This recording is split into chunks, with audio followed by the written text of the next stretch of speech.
Hey everyone, it's me E and welcome back to my channel. Today I'm doing a bit of a throwback, I guess. We're going to be doing a Disney Channel original movie review.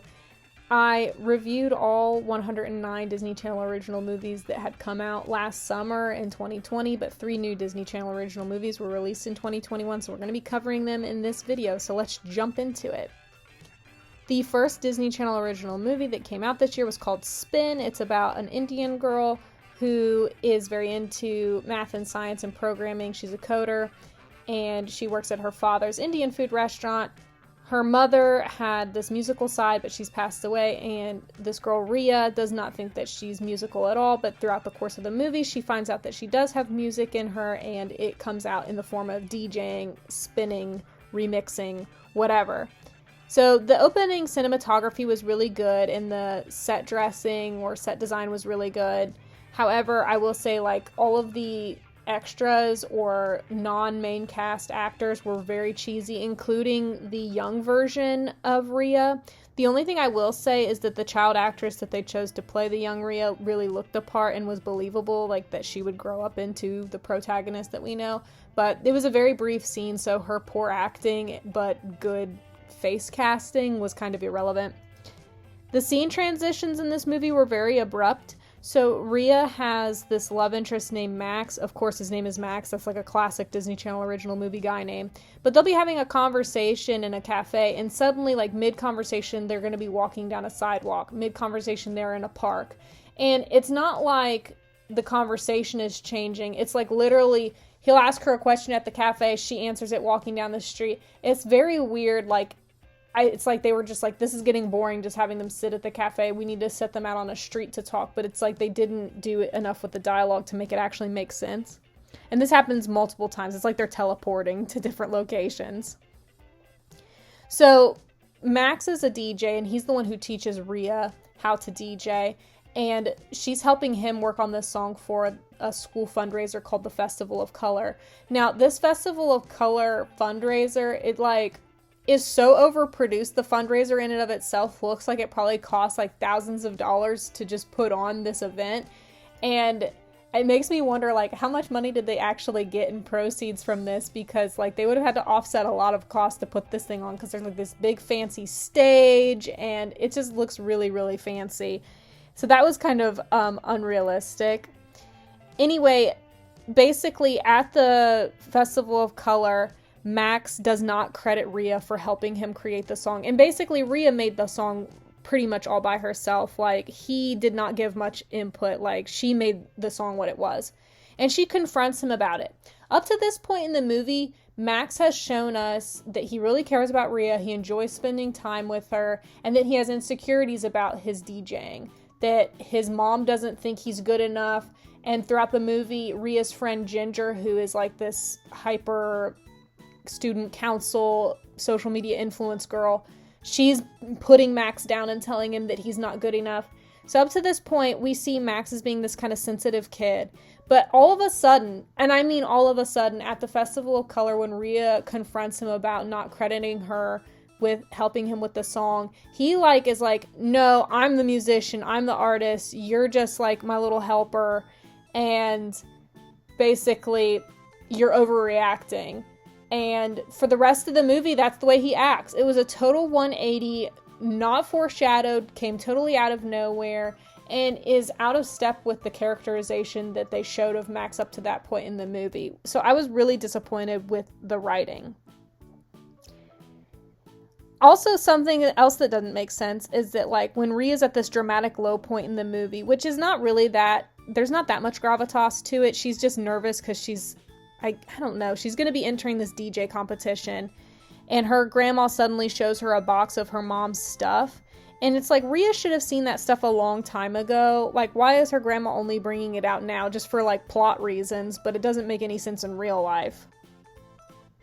Anyway, at the end of the movie, Rhea wins the DJ competition and beats Max and gets her girl boss feminist moment, and it was just very disappointing that Max never got a redemption arc or had a genuine apology moment, because he had insecurity and home life issues that are just never addressed. Him randomly becoming the villain after teaching Rhea everything she knows about DJing makes no sense. The other thing is that Rhea, right, she wanted to get credit for her helping him create the song, but when she won the DJ competition, did she credit him for teaching her everything she knows?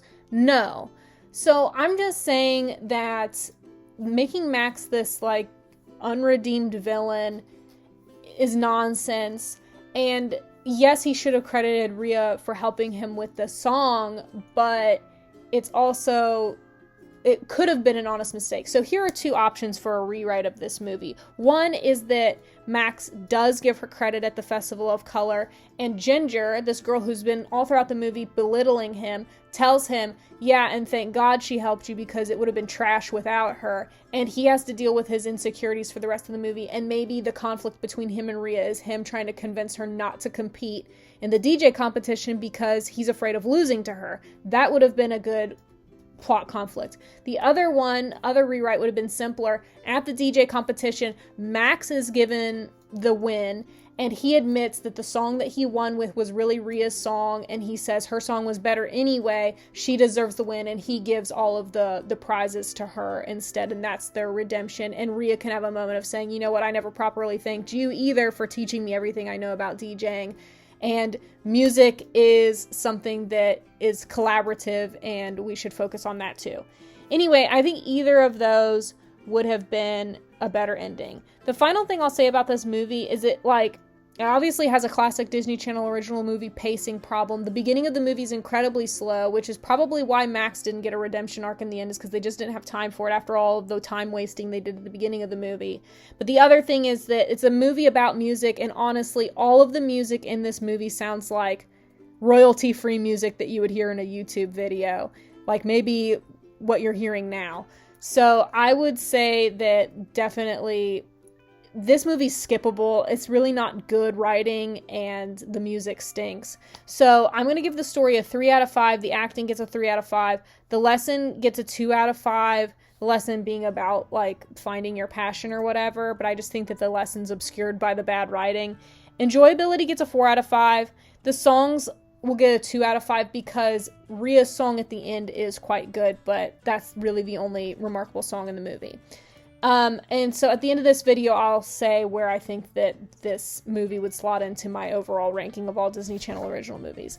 The next one is Under Wraps, and I'm not going to talk much about this one because this is a remake of the first Disney Channel original movie, and my review of that is available in my Halloween Disney Channel original movie review video. And if you want to hear my thoughts on Under Wraps, you can just watch me talk about it then, because this movie is pretty much exactly the same. Obviously, it's just a different cast and some minor changes. I think it's pretty good. I loved the original Under Wraps and thought it was very cute. I think that this one is not as funny, and the acting is not as good. So I would probably watch the original Under Wraps as opposed to this one. I really don't know why they felt the need to remake it. But anyway, the story gets a 4 out of 5. The acting gets a 3 out of 5. The lesson gets a 3 out of 5. And the enjoyability gets a 3 out of 5. Like I said, watch the original. And if you can't find the original, then you can watch this remake. It's basically the same movie. The last one I'm going to talk about is Christmas Again. I have problems with this one too. So basically it's about this girl who kind of wishes that she could get a Christmas do-over, but she gets caught in like a Groundhog Day situation where she lives the same Christmas day over and over and over again. The problem that she has is that her family situation is changing, and she's wanting to hold on to her family traditions, which just aren't possible anymore because her parents are divorced. And honestly, my thoughts at the beginning of the movie, she does not need character development. She doesn't. There's nothing really wrong with the protagonist, Rowena. Her family does suck for the most part. Like, her gay uncles are basically the only people in the family that I have positive feelings towards. I feel kind of neutral about her grandparents, and everyone else sucks. I feel like she's right. Her family did ruin Christmas. Like, that day that she's reliving and getting do-overs of, none of it was her fault. It was all her family's fault. Everything that went wrong that day. Furthermore, her dad brings his new girlfriend to the Christmas celebration. I think that's inappropriate to bring your, like, it's just, I wouldn't even have him come to the event because the grandparents and the uncles are from her mom's side of the family. Her dad shouldn't have even been there. And if he was going to show up, he definitely should not have brought his girlfriend. I don't know. To me, that's inappropriate. There are a lot of genuinely funny moments in this movie that, like, me and my husband laughed out loud because I actually got him to watch this one with me. We laughed out loud watching it. And there are a lot of satisfying moments in the movie when Rowena's doing her do-overs and she's, like, doing the things that she actually wanted to do. And, like, she's getting her comeuppance on her crappy family members. Like, those are satisfying moments in the movie. But unfortunately, the movie is trying to tell us that it was bad of her to act that way. Whereas for me as the viewer, I'm like, you go, girl. You deserve this. Like, they're treating you horribly and you're finally getting back at them. But, like, the whole lesson is that, like, Rowena just needs to suck it up and, like, accept that her parents are divorced and move on, which I think is really unfair because she's, like, 12 years old and she's obviously traumatized by her parents splitting up. And basically, they are not at fault at all. They're not remorseful. Like, there's no, like, oh, sorry, we know this is hard on you. No, it's suck it up, move on. Like, and almost there's a scene where it's like almost implying that it's Rowena's fault that they got divorced. I mean, that's just a small moment in the movie, but really, I thought it was terrible. And there's a plot hole too. Her mom says one of her favorite things about her dad was that he was handy, but like Rowena like flips the breaker box so it seems like the power's gone out, and her dad doesn't even go out to check the breaker box. That's like step one if you're a handy person. That makes no sense. Anyway, there's a point in the movie where it's revealed that her dad is actually going to remarry his girlfriend. And after that point in the movie, it really starts to drag. And at the end of the movie, like after Rowena, quote unquote, learns her lesson that she can have new memories with her new family, and that it's a great thing that her parents got divorced and she should be happy about it, apparently. After she learns that lesson, it's revealed that she was on the naughty list. And I was like, she was not a bad kid. She was never a bad kid. She was slightly selfish maybe at points. But like I said, overall, her family were the ones who were treating her poorly and really not the other way around. She was a little impatient and selfish, but like I said, given everyone else's behavior, I think that Rowena was being pretty reasonable throughout the whole movie. So I just did not like this movie because I feel like if you're a child of divorce, this movie would make you feel bad. Like, it would make you feel like, oh, it is my fault if I'm the one who's still upset over this. And the takeaway is that it's, you know, my parents are not responsible for the heartache at all. It's totally on me. It's totally on me to accept it and move on, to get over it, to be happy about it, to accept it. And if I'm still sad about it, that makes me a bad kid.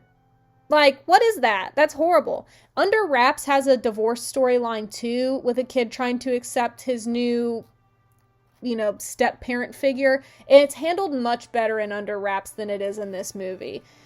So anyway, I give the story a 2 out of 5. I give the acting a 3 out of 5. The lesson gets a 1 out of 5. I give it a 0 out of 5. It's just, like, the lesson is horrible.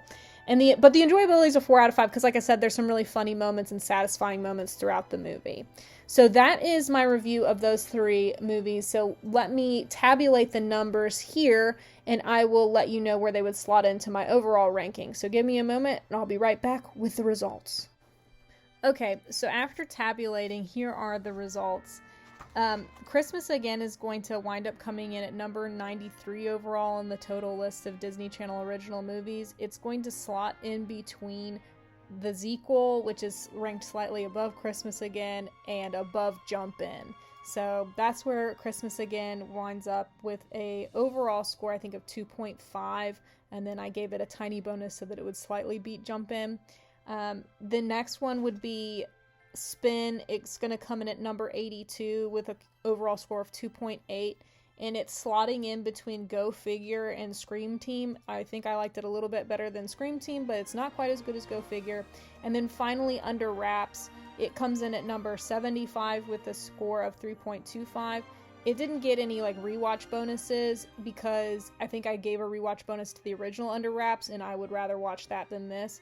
So this one at number 75, it's slotting in between Alley Cat Strike and Johnny Capahala Back on Board. So Johnny Capahala slightly above or slightly better than Under Wraps, and I think Under Wraps, the new one, is slightly better than the original, the old Alley Cat Strike. So that is where these movies slot into the overall ranking, and that is their total scores. Thanks so much for sticking to the end of this video. I hope that you all have a great week, and I'll see you next time. Bye!